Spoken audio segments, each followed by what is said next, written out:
For strength training beginners, one of the best exercises to do are the deadlifts.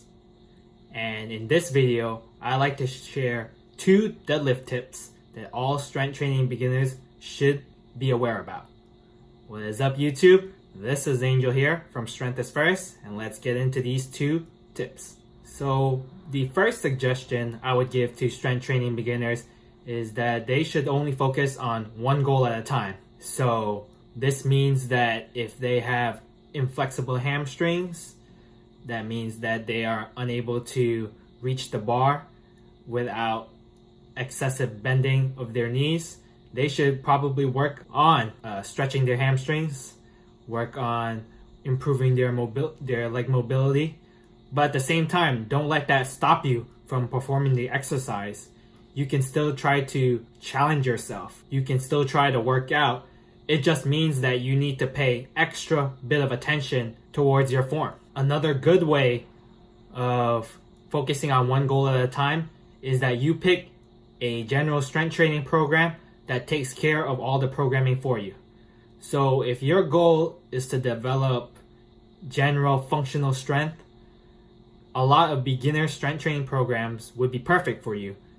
And I have reviewed 2 strength training programs that I have tried out myself towards the first 4 years of my strength training journey. And I'll post the links in the descriptions down below so that you can check that out. But the key point I'm trying to emphasize is that you don't have to be perfect the first time around. You just need to work on a little bit each day. Make sure that you're improving every day.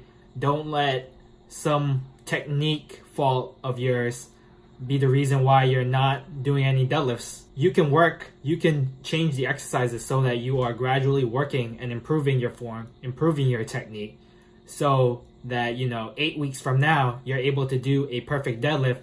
Whereas if you made excuses for yourself, you're sandbagging, you just called it quits very early on, you would still be in the same situation now and probably even worse off because you haven't practiced any discipline, you haven't sought out help, you haven't looked for advice on how to fix your problem.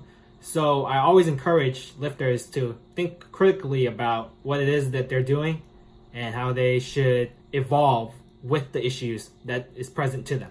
And this second tip is something I have seen many years ago when I was learning how to fix my deadlift form, is that you should pick one lifter who has the best deadlift form that you have seen in your entire life. So whether you're pulling sumo deadlift or conventional, you should pick the lifter that has your deadlifting style and who you think has the best looking deadlift form on this planet. And who I think has the perfect deadlift form may not be the same as yours, and that's perfectly okay. And it's okay that we have these individual differences, because that's what makes us all a stronger community. It helps us bond better because we get to exchange different ideas and how we do things differently. So overall, we're creating a stronger community while we have these small differences, but in the end, we're all trying to hit the highest deadlift total we can. So for me, the most perfect deadlift form,